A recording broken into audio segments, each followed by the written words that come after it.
minutes.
Welcome to the St. Louis Zoo.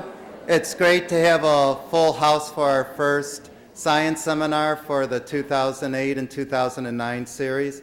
My name is Jim Jordan, Curator of Education, and we're pleased to be the site of this wonderful series and co-sponsor with...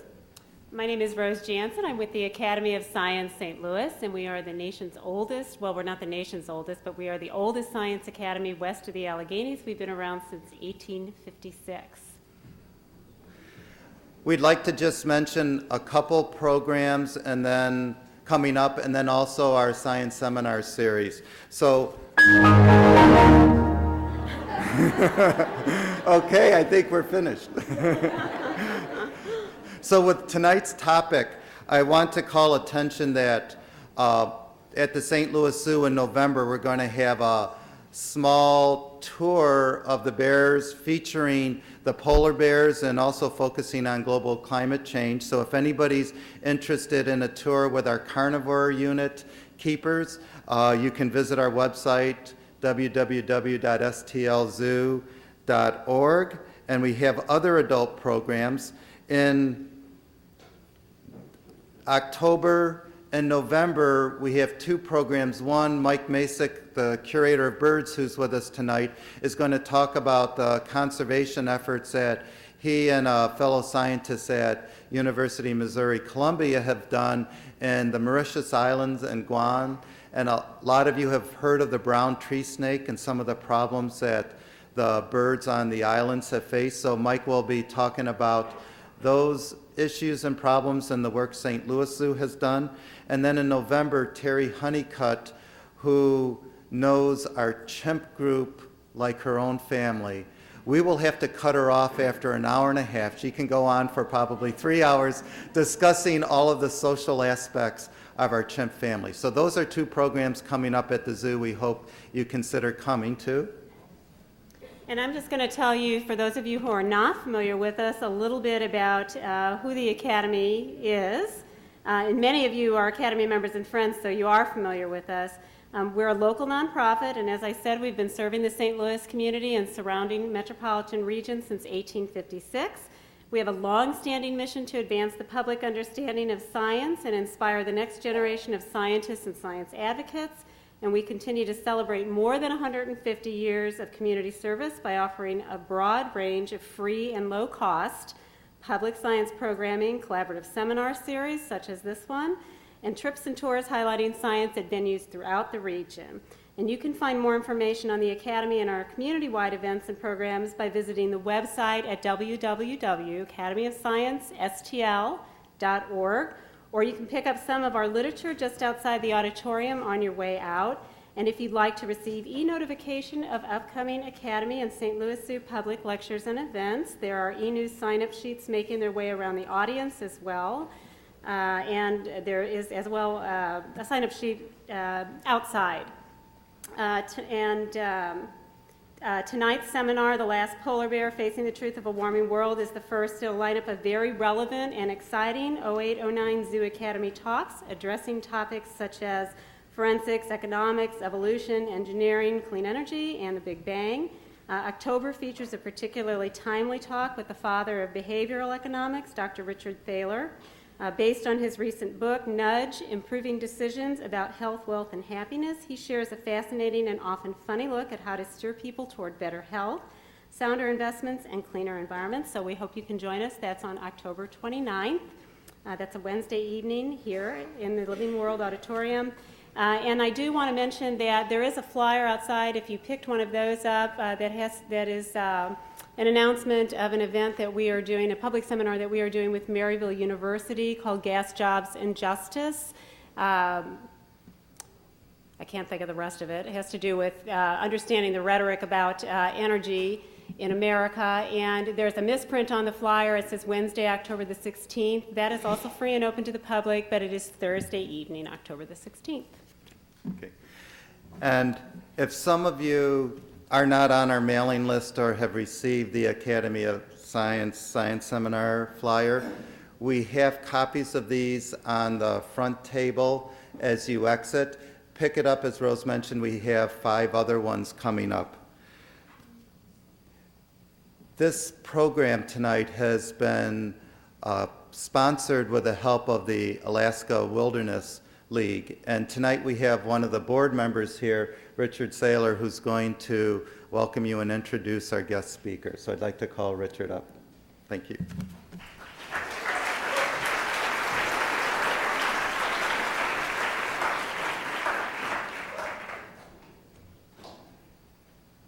So we're really honored and pleased that the zoo and the St. Louis Academy of Science would let us do all this.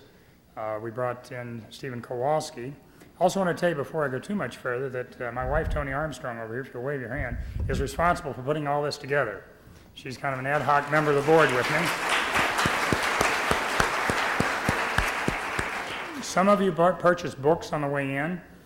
We have books left out there after the presentation if you want to buy them. If we run out at all, we can certainly take your charge and we'll send you an autographed copy. Stephen will be available after the show tonight to autograph his books. So you might want to do that. I might also mention that the alaskawild.org is our Alaska Wilderness League website, and go there and I think you'll find some exciting things. Stephen has been photographing polar bears on the Alaskan coast for 10 years. He is the foremost photographer in the United States and maybe in the world today of photographing polar bears. Not only has he photographed the polar bears, but he's observed them. You know, you can address issues and questions some of you have maybe about global warming, but you'll really get a whole sense and insight of, you know, how the polar bear is such an important part to our society. So rather than me go on and on about it, Stephen knows what he's doing. We've been lucky to have him with us for a few days. So Stephen Kazlowski.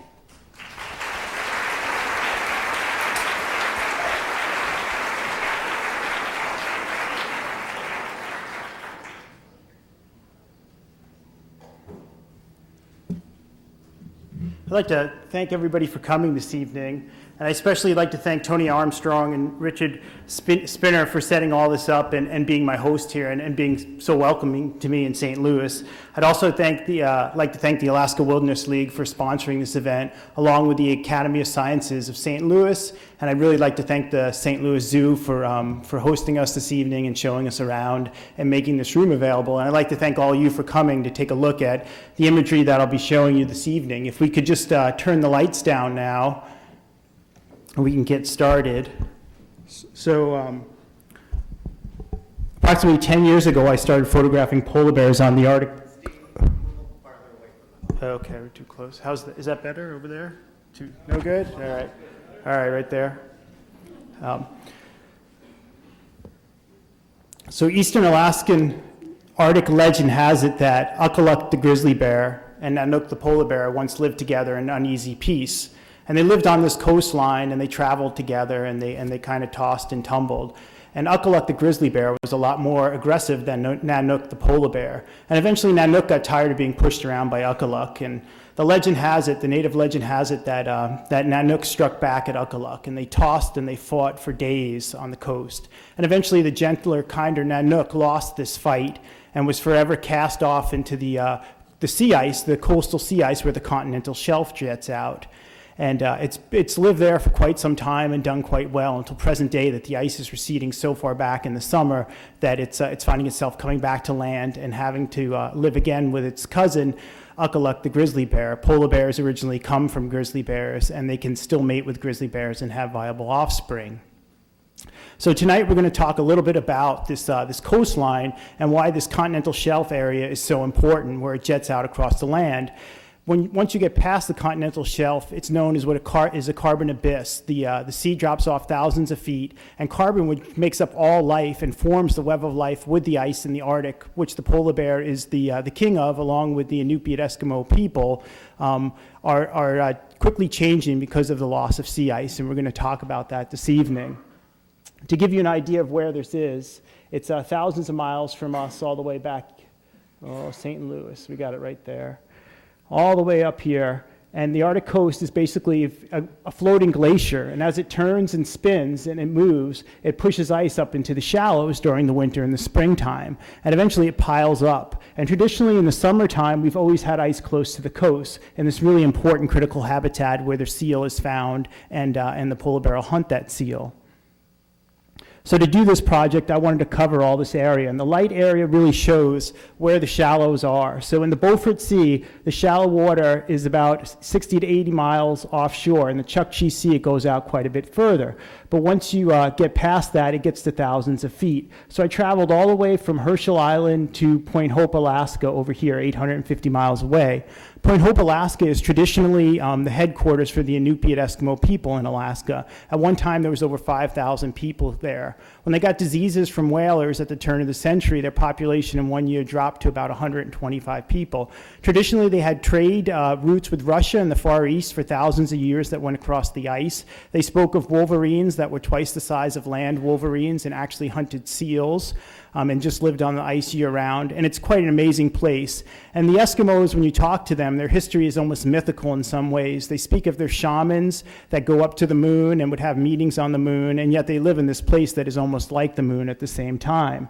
One way I traveled on this coastline was by a snow machine or ski-doo, and I would literally have to follow my friend, my Inupiat friend, who would lay track and be ahead of me. He often traveled late at night in the dark with no headlights, and he would just be gone. So I would just have to kind of keep my eyes on the track and follow that. But once I was, the night before this image, I was bucked off this snow machine, and I didn't roll quick enough, and at 40 below zero, that 700-pound sled clipped me and knocked me unconscious, and then when I woke up, I wasn't able to move my left arm for quite some time. I eventually got back on my snow machine that was running and caught up to him, and at that point he explained to me how you have to really be careful when you fall off your machine, that your sled doesn't pin you down and squish you and suffocate you. So I never fell off the snow machine again without rolling for a long distance at that point.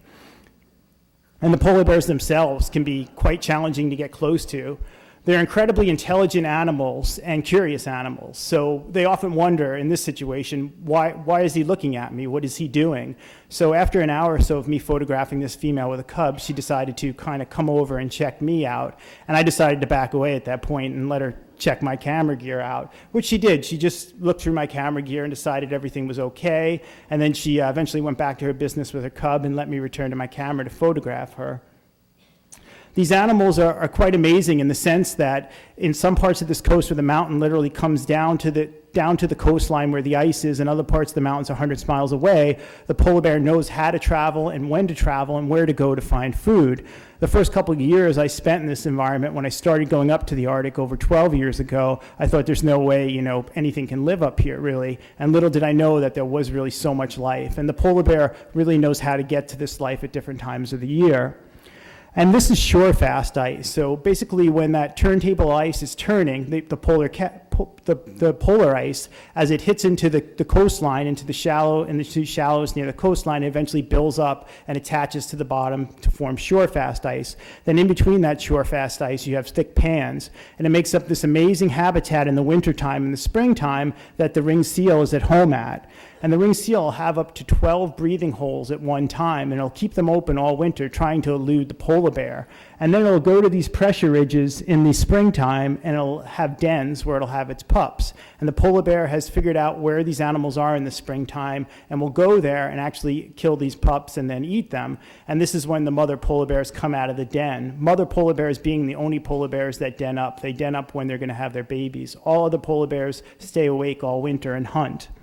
The Arctic fox is never too far behind the polar bears, and the polar bear cubs themselves are never too far behind their mothers. They have about 3 years to learn everything they need to learn, and in that time, they really need to learn where to go and when to go, and then at that point, the mother sets them off on their own. I've often been told stories and watched mothers with 2 or 3 cubs where all of a sudden one cub is gone, and then another cub is still with her, and they were older cubs, about 3 years old. What the mother will do is get rid of the smarter cub first, and then keep the other one a little longer to try to, wise it up before she sets it on its ways. But the Arctic is changing so quickly, a lot of what these animals are learning is changing too, and it's becoming more difficult for them to follow those patterns that they learn, unfortunately. This is images taken off of Cape Lisburne in the northwest corner of the North American continent, and it's an example of a lead. So basically, it's this area, a crack that forms in the ice due to currents and pressures and winds that opens up. And once that opens up, it basically forms an oasis in the desert, and all kinds of animals come to this, such as seals and whales, and the polar bear too will come to this and try to hunt seals off the edge. In the springtime, these leads open up all along this 850 miles of coastline, anywhere from right on the coast to 10 to 20 to 30 plus miles offshore. And the animals seem to follow this open lead system all the way through into Canada and into their summer grounds in different areas of the Arctic. This is an example of that lead offshore off of Point Barrow, Alaska. It's about 10 miles offshore, and traditionally it would be 20 or 30 miles offshore, and it would be on what we'd have is the shore-fast ice, and then the lead would break off of that. So the Inupiat people would come and sit on the edge of this lead and hunt this spring migration of animals. But now we don't see as much shore-fast ice, so the leads are much closer to shore, and in some cases, the people, when they're hunting, are on floating ice instead of shore-fast ice, and it becomes a lot more dangerous to be on this ice because it can get hit by the polar ice and actually break away and take you away. So you literally move camp several times a day when the conditions change, such as the winds or other ice comes in. But then all of a sudden, you have hundreds of thousands of ducks that just start coming by for several weeks. You have king and common eiders that fly through, and it's quite amazing. All of a sudden, they come through in groups of 100, and when the wind's right, they'll literally just keep flying all day. And they're colorful, and they're moving into their summer feeding grounds and nesting grounds all along the Arctic coast. You have about 30,000 beluga whales that are traveling through Alaska at this time, the end of April and in the month of May, and they're moving into Canada, into their summer feeding grounds. You also have tens of thousands of bowhead whales, and this is what the Inupiat people are after. They're hunting the bowhead whale primarily. They also take seals and ducks and beluga whales too. And you have many different species of birds, such as these pigeon guillemots, which spend the whole winter in the Arctic, and they'll literally fly from open water to open water. And then, of course, the walrus, which travels around the Arctic. And the bearded seal, which is 750 pounds compared to the 150-pound nutchuck. It's prized by the Inupiat people for its skin, which they use on their boats. So they basically make sealskin boats, and they'll go out after whales in these sealskin boats and paddle after these whales.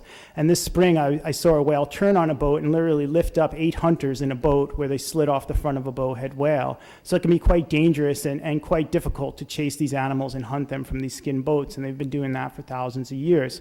This seal has enormous amount of blubber. Its meat is also dried and eaten as dried meat, and is quite tasty and rich. There's many different fish that make up this web of life, and eventually many invertebrates that are in the shallow waters. And we get down to animals like krill, which are eaten by whales, seals, and fish. and then eventually the small invertebrates, such as the zooplankton that feed on the algae. And the algae is eventually is derived from the carbon matter that gets in the water by many different forms.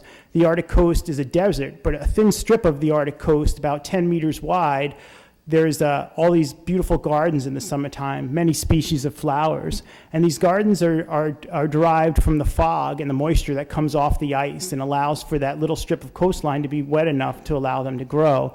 And they're quite amazing. And of course, we can't talk about the Arctic without talking about the Inupiat Eskimo people. They're the only race of people that circumnavigate the globe. There's 7,200 residents in Alaska along the Alaskan Arctic coast, and they're quite happy there. And literally in the last century, they've entered into a modern world with us. This is my friend Jack Kayatuk. He's gone out of his way to teach me and help me so I could get these images and I could learn about the Arctic and learn all the secrets to be able to travel around it, to be able to do this type of photography.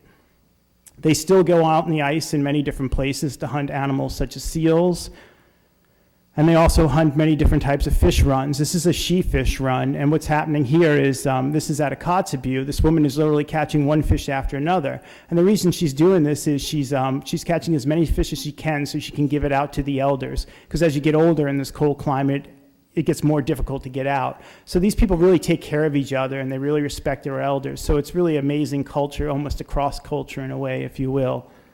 They have these festivals in the summertime, such as Nalugatuck Festival, where they'll all get together and they'll celebrate the successful harvest of a spring whale hunt of the bowhead, and they'll split up the meat through the community. It's all about giving back to the community, so everybody gets a portion and a share, and everyone can share in the game. Yes, they do have modern food, but it's expensive, and it's often frozen processed food, and if you go back 20 years, there was even less of it. So it's still an important part of their cultural life and their food source to eat these animals and get together this way.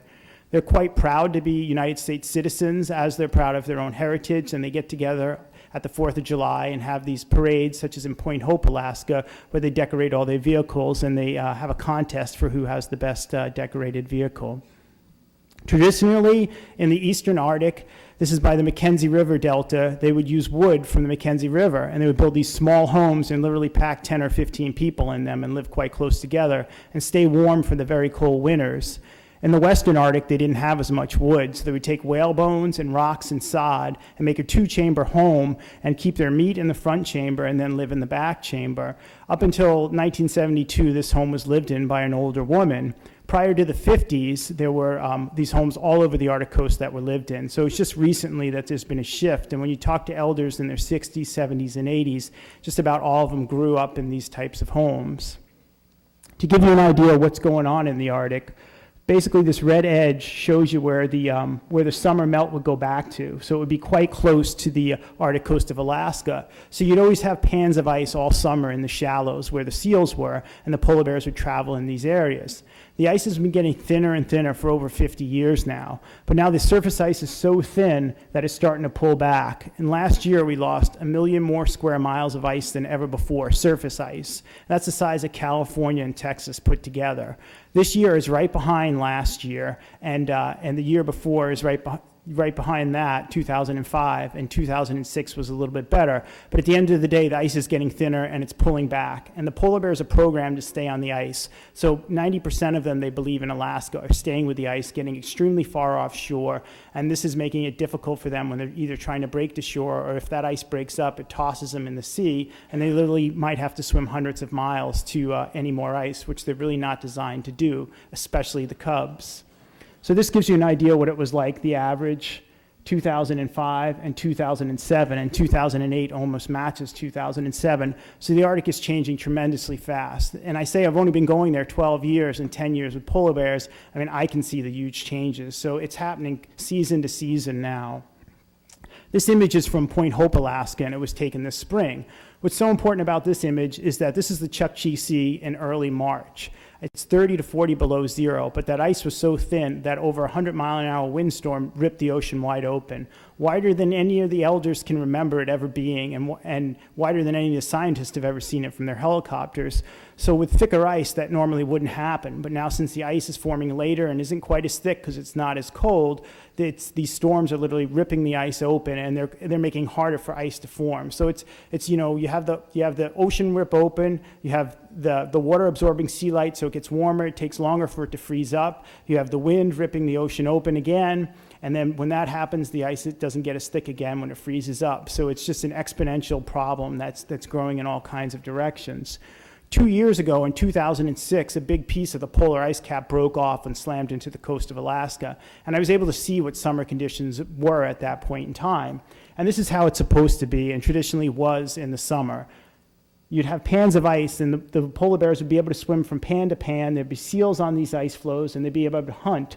And underneath this ice, algae would grow, and you'd have this amazing web of life. The problem is that these aren't the normal conditions anymore. That ice just isn't there.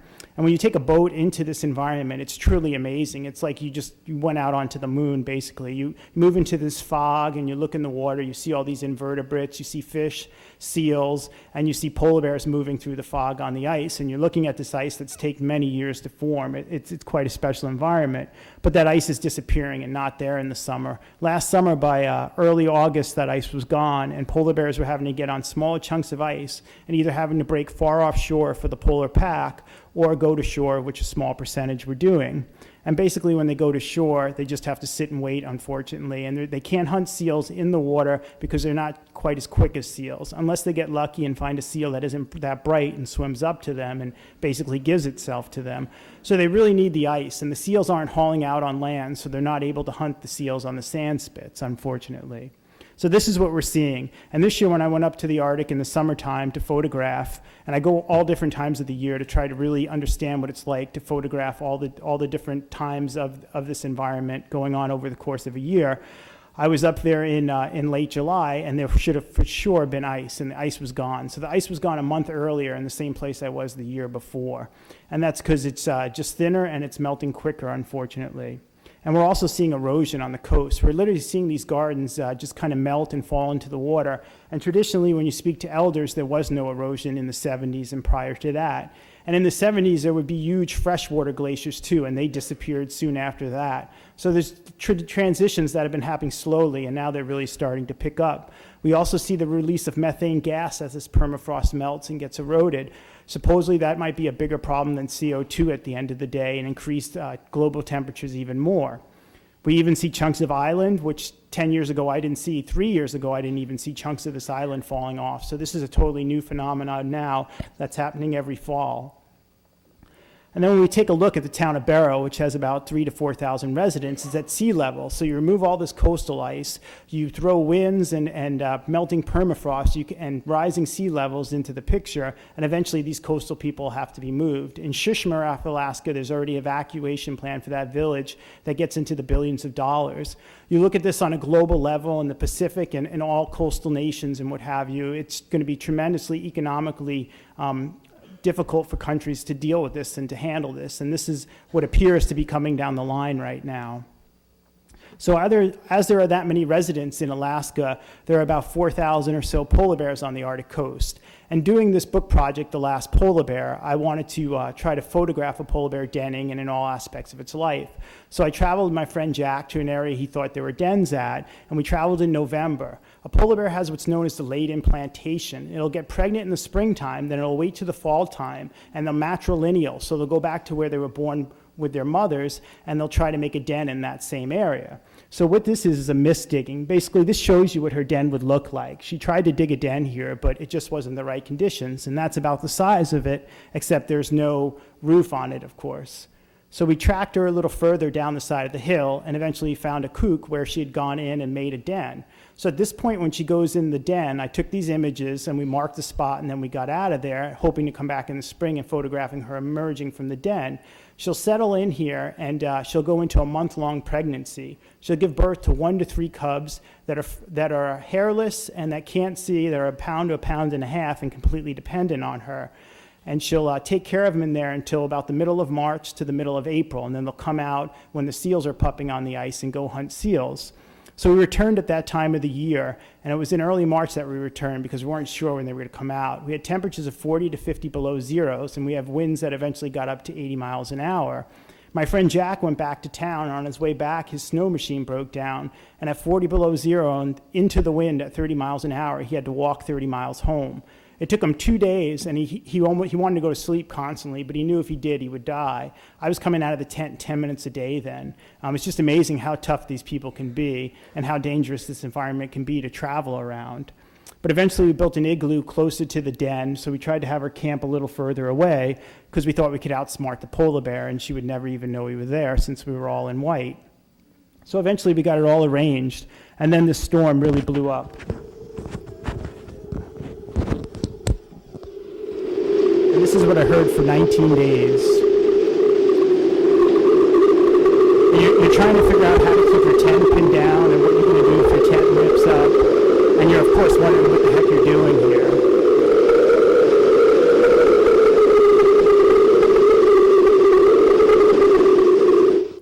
But eventually it passes, like all things pass in life and change. Everything's in constant motion. And when it did change, the Arctic just ripped open, and you could see for hundreds of miles to the mountains, and you could see out to the sea. And it was a beautiful place at that point in time, still 30 below zero, but quite beautiful. So now we wondered, is there even a polar bear still here? So we went and looked on the hill, and there was a little hole she had broke. And she broke this hole to allow the cool air in. So at that point, we knew the polar bear was still there and that she had cubs. Otherwise, she wouldn't have been there if she'd lost her cubs over the winter. So we started our wait in the igloo, thinking we were smarter than the polar bear, and she still didn't know we were there. And we waited and waited, and we didn't see much of the polar bear. We saw a head or a nose. But then after one night of being back in our camp, in our tent, I came out to get something out of the sled. And there she was with her cubs under the moonlight watching our camp as I'd been watching her camp all day. So she knew exactly what we were up to. She looked at me, turned and ran back into her hole, and then I turned and went back into my tent. And I wondered, well, they're going to take off that night. But then the next morning, she finally started to poke her nose out. And because of the cold temperatures, and we eventually ran out of fuel in our tent, I got moisture on my lens, and when I was heating it up, I cracked this 500 millimeter lens, the main element.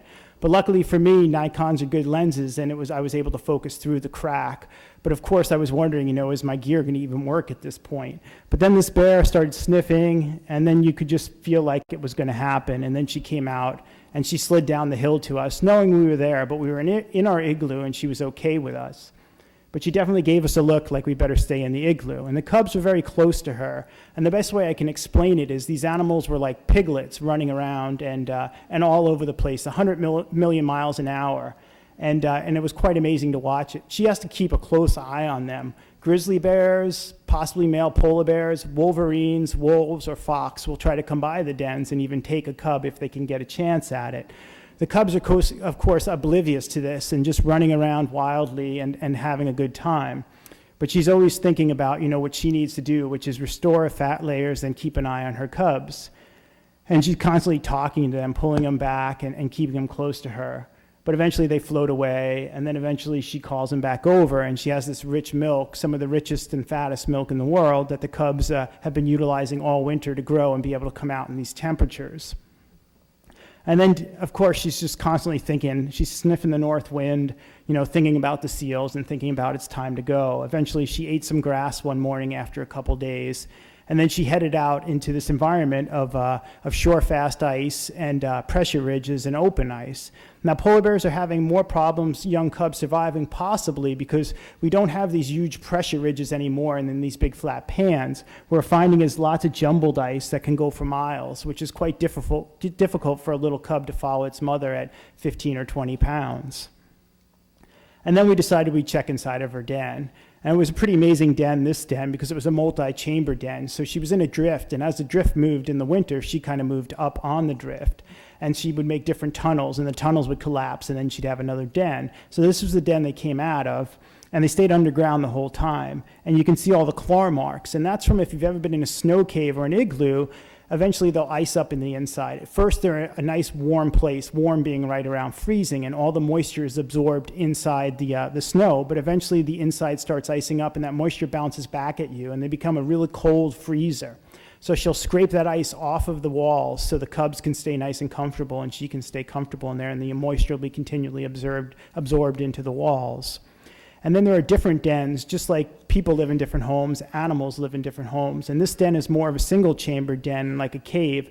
And this den was quite close to the other den. So there were literally several dens in one area, showing again that these animals are matrilineal, going back to the place they were born. To give you an idea of what's going on in the Arctic coast, in 1972, oil development started in the Arctic coast. Geologists knew there were oil there prior to the 50s, but they always wondered how they would get it out. And this includes offshore. They wondered how they're going to get it out, and now they kind of have an idea how they'll get it out with the ice being gone in the summertime and with technology improving. But all these little dots show you where they had test wells. So basically, they started drilling for oil, and they started finding plenty of oil, as you know, on the Arctic coast. This has been really, really successful for the Inupiat people. They've been able to have schools, to have nice homes with heating. It's brought them into the modern world and done a lot of really good things to them. So again, it's this delicate balance, unfortunately. And they know as well as anybody that eventually oil can overtake their community and can overtake their country. Now, polar bears traditionally denned on the coast and denned offshore on the shore fast ice when there used to be a lot of shore fast ice. But after World War II, a lot of these dens were, Eskimos would go in these dens and actually shoot the polar bears and take the cubs because there was a demand for polar bear cubs in zoos. So what would happen is when the whaling ships and the cargo ships would go back down south in the fall time, they would buy the cubs from the Inupiat people and then bring them down to San Francisco. And this is how originally a lot of the stock got into zoos. This was stopped in the early 1950s. And since then, we see some of these traditional denning sites coming back. And then it's possible with the thinner ice that some of these animals that normally denned offshore are now denning more onshore. So this is very critical habitat, and they need quiet places in the winter. You know, if there's a lot of noise and ice roads and things that come right by, a female polar bear could be scared out of her den and will leave her cubs behind. And they don't have that many litters in their lifetime, approximately 3 to 5. We already see leases going up for bid on the Chukchi Sea and the Beaufort Sea. So it's just a matter of time. There used to be forests up in the Arctic millions of years ago, and there's a tremendous amount of oil up there. So if the pressures keep going the way they're going, the entire Arctic coast in Canada and the United States, offshore and onshore, eventually will be developed. And this will really change the face of the Arctic too, along with climate change. These polar bears need these huge places where they can hunt animals quietly and peacefully and pounce on seal holes and sit outside seal holes for 2 or 3 days at a time, waiting for one opportunity to stick their head in that hole and pull that 150-pound seal out of that hole. And with development and industry, it makes it more difficult for them to do this. Now, the Arctic fox is never too far behind the polar bear. I often ask myself, you know, what does the polar bear get out of the Arctic fox? Well, I was with some Inupiat Eskimo hunters on the edge of a lead, and they wanted to hunt a polar bear, and I wanted to photograph a polar bear. And we saw tracks, but we didn't see a polar bear, fox and bear tracks. Well, then shortly after that, we heard a fox barking, and we didn't think much of it. And then when we doubled back on our snow machines, all of a sudden we saw a huge polar bear coming around us in the rough ice. And right there in that case, that fox saved that polar bear's life. So they definitely work together as a team. Now, the polar bear wanting the blubber leaves the meat behind for the fox to eat. So it's a good partnership, an extra set of eyes and ears for the polar bear. Now, the sign of a dark cloud is really kind of an illusion. What it is it's a reflection of open water. So you look across this jumbled ice, and then all of a sudden you see this black cloud, and that tells you that's where the water opened up into this form of a lead, and there's open water, and there's going to be animals. There's going to be polar bears along the edge, swimming through the water and in the slushy ice, and trying to swim up to seals. This bear eventually dove under the ice and tried to pull the seal off. But the seals will get in the water, and once they're in the water, the polar bear really has a hard time catching them because of their agility. The beluga whale is also hunted by the polar bear. Predominantly in the fall time, when these animals travel south, sometimes they make the mistake of not heading south quick enough, and at that point in time, they get trapped in certain little areas. And when they do that and the area closes in, the polar bear will stand over those holes and rip away at the breathing hole of the beluga whale until it bleeds it out, hauls it up on the ice, and then it and many other polar bears will devour it, and then many other gulls and fox will come and eat the meat and what's left over. The polar bear is perfectly designed to move through this multi-year glacial ice environment. It's got dark skin to absorb heat. It's got hollow fur to insulate itself. It's got fur padding on its foot to keep its feet warm, and it has more problems overheating than staying cool. So it's not often that you see a polar bear running too much. And they'll lay down flat to cool off, just like a dog will. And they'll even get in the water, and they love playing, and they'll play in the water and stay cool for hours upon hours. These animals play together for approximately like 8 hours, a whole day. And as the polar bear travels out on the ice and travels around the ice, the Inupiat people on the Arctic coast of Alaska have always traveled out onto the ice. And prior to the 50s, they used dog teams and would go out into the ice and hunt seals and hunt whales and all kinds of animals. Their mode of transport has changed, and now they use snow machines, but they still get out into this environment. And this was 2 years ago when we had that used a chunk of polar cap ice hit into the coast of Alaska, and they would deal with these conditions of giant pressure ridges, which they really don't see anymore. And they'll break trails out onto the ice, and they get together in crews and families.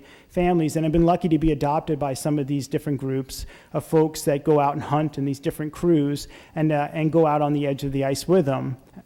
And they'll literally make a highway out on the edge of the ice. And then they'll set up their camp on the safer shore-fast ice. And then when the conditions are right, they'll probe out to the edge of the lead. And traditionally, when you had this thick shore-fast ice at the edge of the lead, they would stay there for a whole month.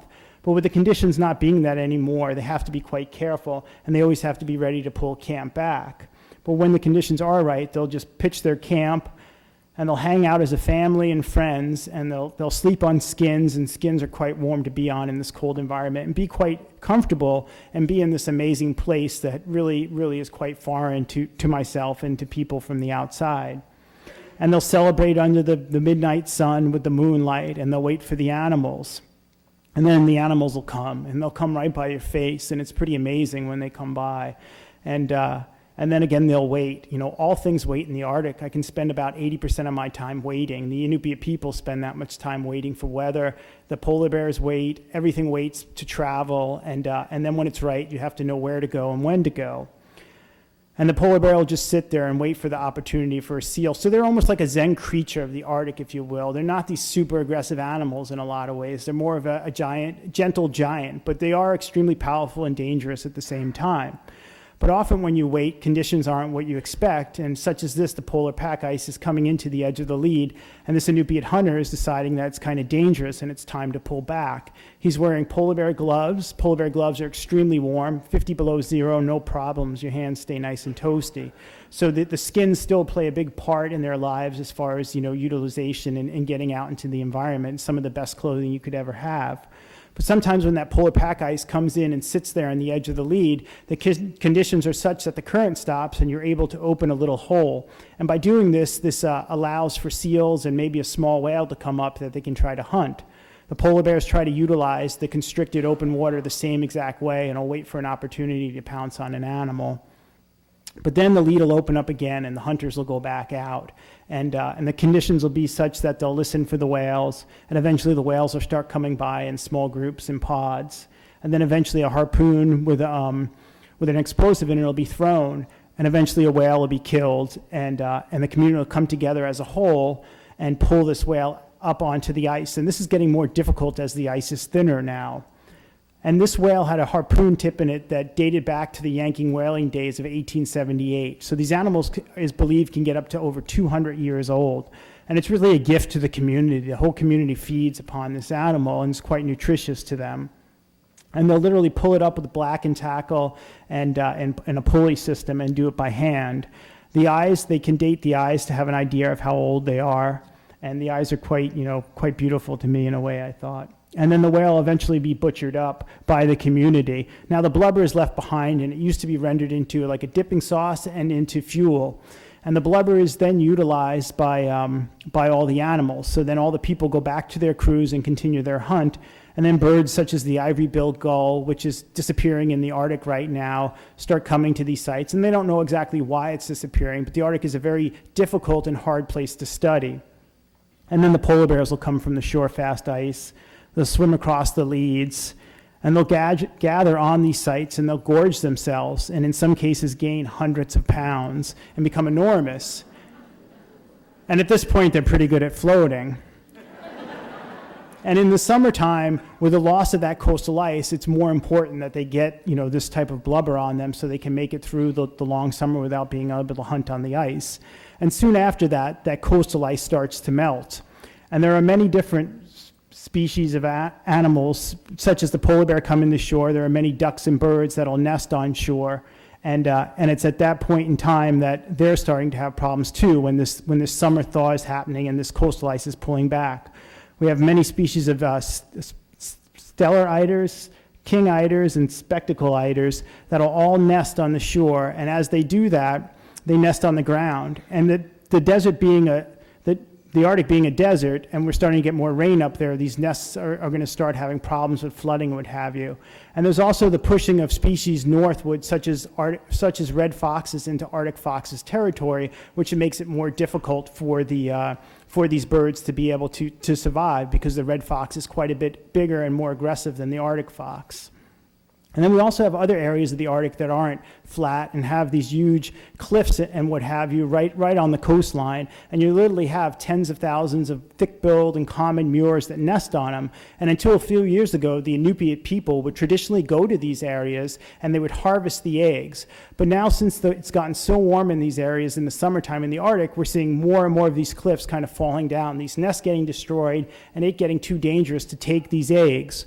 These birds will feed under the ice, and they'll feed on Arctic cod, which are solely found under the ice. So as that ice disappears, they have to travel further to get to their food source, or they have to eat other fish that are not as nutritious, and then at that point, they have less chicks surviving too.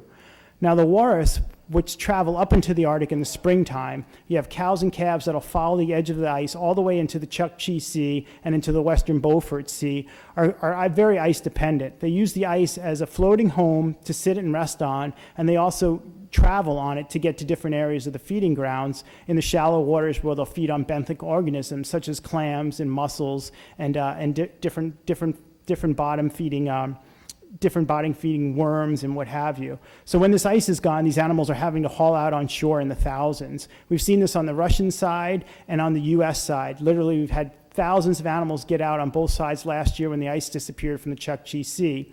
On the Russian side, over 90% of the spring calves were killed. This is over 3,000 animals. What happened is, having all these animals close together, they eventually started stampeding, and they trampled all the young calves. The other thing that is believed to have happened is they didn't utilize up to 70% of their feeding grounds. So it's really important for them to have the ice to be able to move around and be in small groups so they don't stampede each other.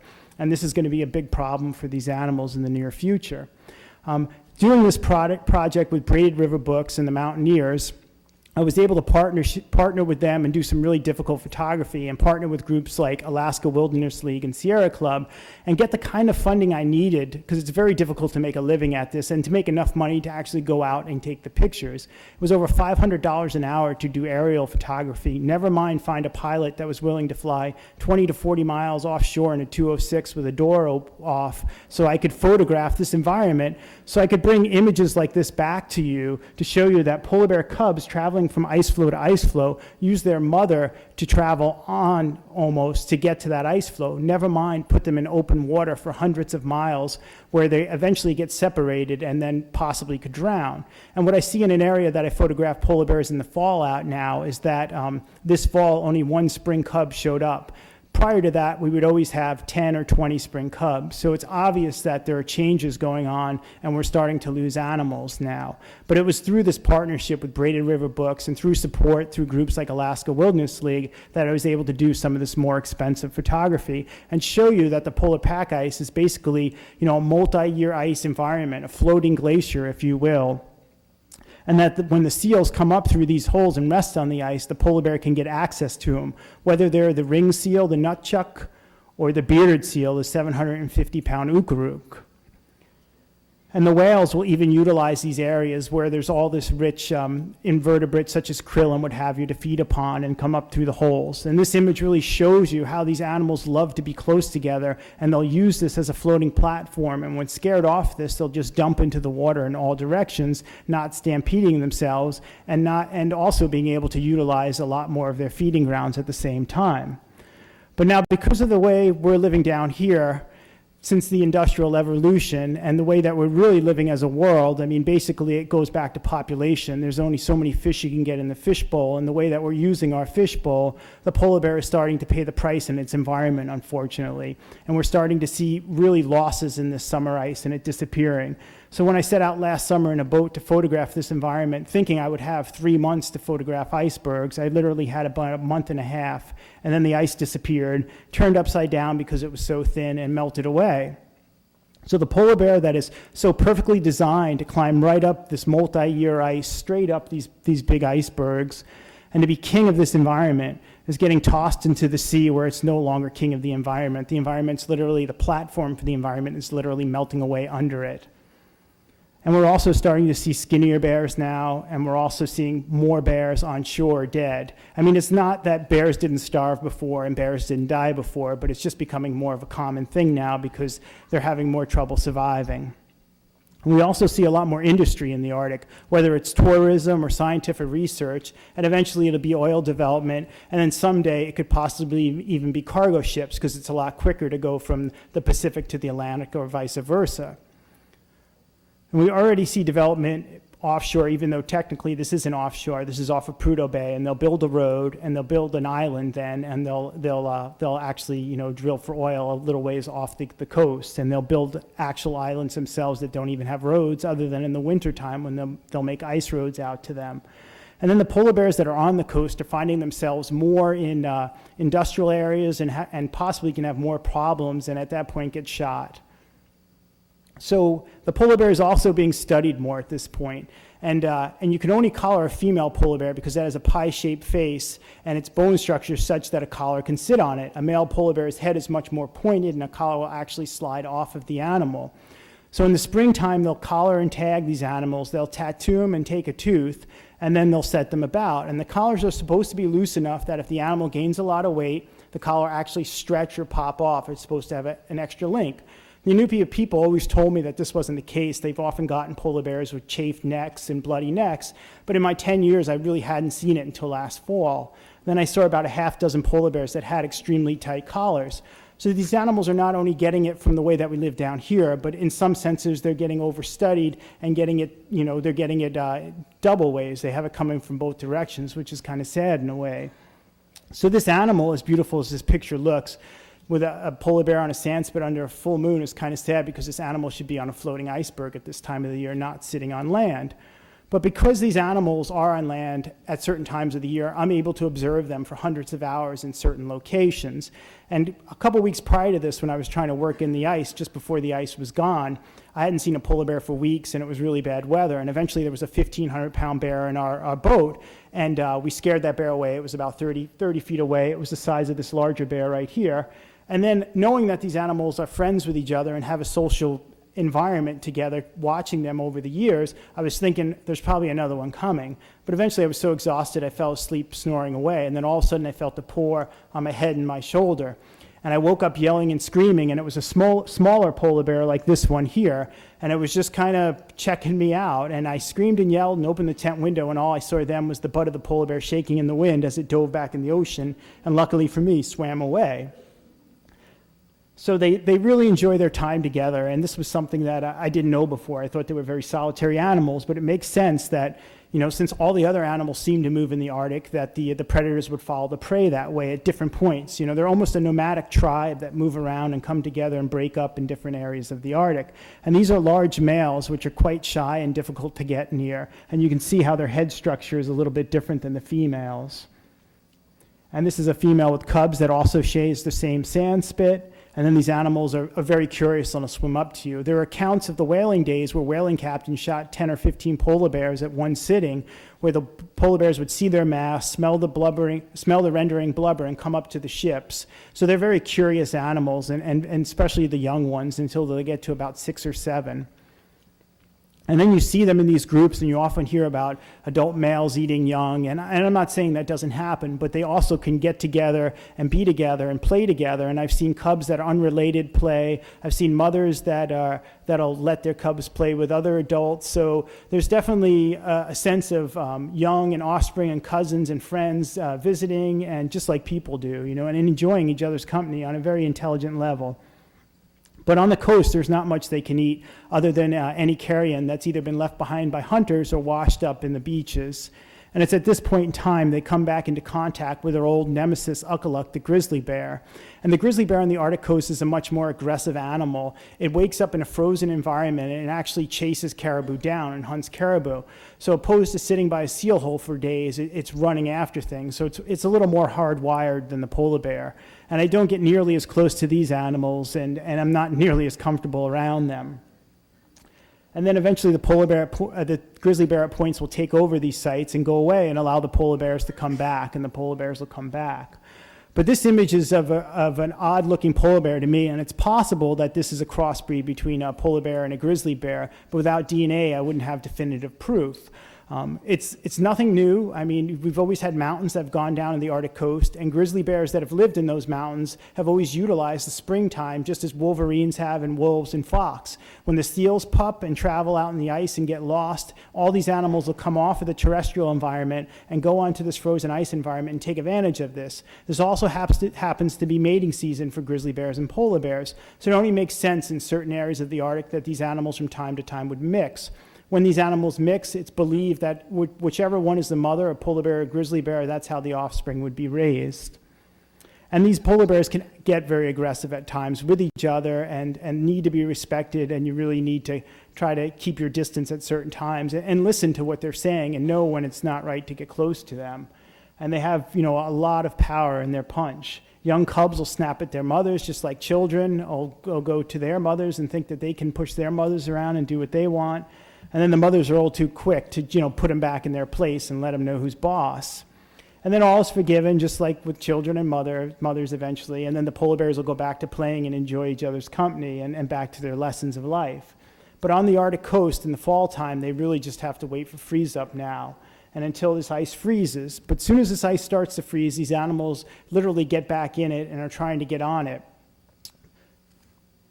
This was an image that I wanted to get, and it's with a 12 millimeter lens, and I was in my friend's boat, and he was driving around, and we went up to this area, and we couldn't quite get close to shore, but this young polar bear came out to check us out, and it was playing a game with me. As I would lean over to try to take a picture, this 80-pound animal could just touch the ground and would try to leap up and grab me to pull me in.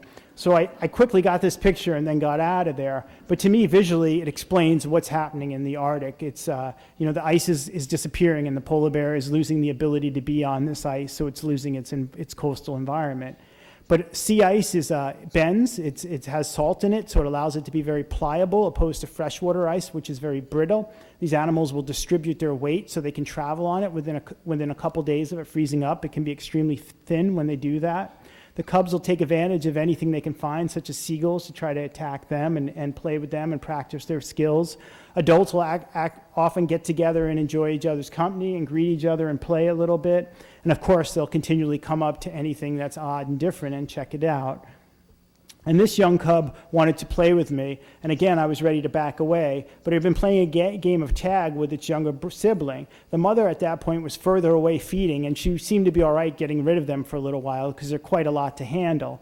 And as I thought I had my eye on the other cub, it snuck up behind me, and then as I was photographing this cub, all of a sudden I felt something tag my back and jumped down and run. And it was the other polar bear trying to coerce me into a game of tag with them. So I quickly at that point got away and called it good, but they're quite intelligent animals. They speak a language to each other, and they're even smart enough to put frozen meat in the water. They punch holes in the water and put frozen meat and blubber in it to let it thaw out when it's too cold so they can have a defrosted meal. But of course, when there's wind and storms, they lose their ability of sight, of smell, and hearing, and they have to be, you have to keep your distance at this point in time because they're a little more on edge since they don't know what's going on around them.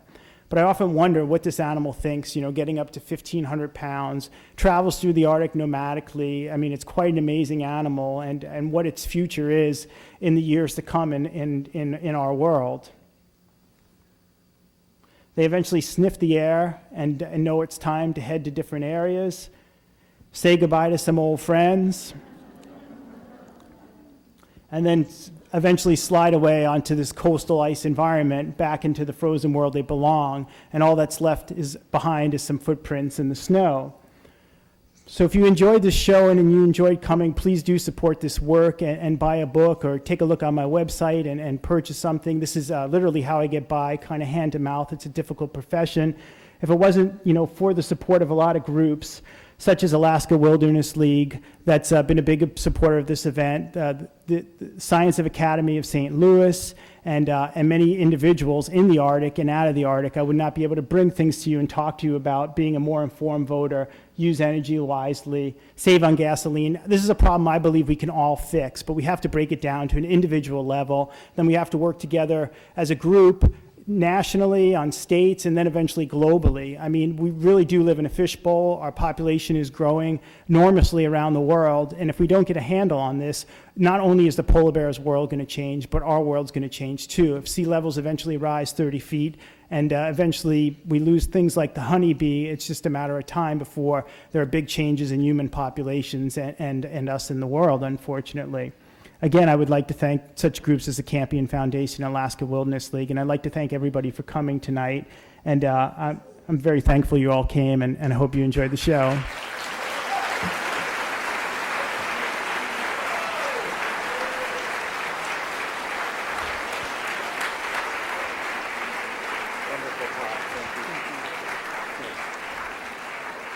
Before people exit, I'll mention that Steve will be outside to sign books in just a couple minutes. So if people are interested, you could go out and purchase books.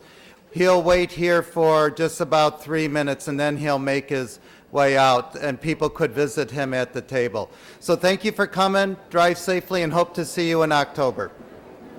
Do you want me to go out there and sign books? Wait here just a little bit when people leave, and some people are going to come down. Sure.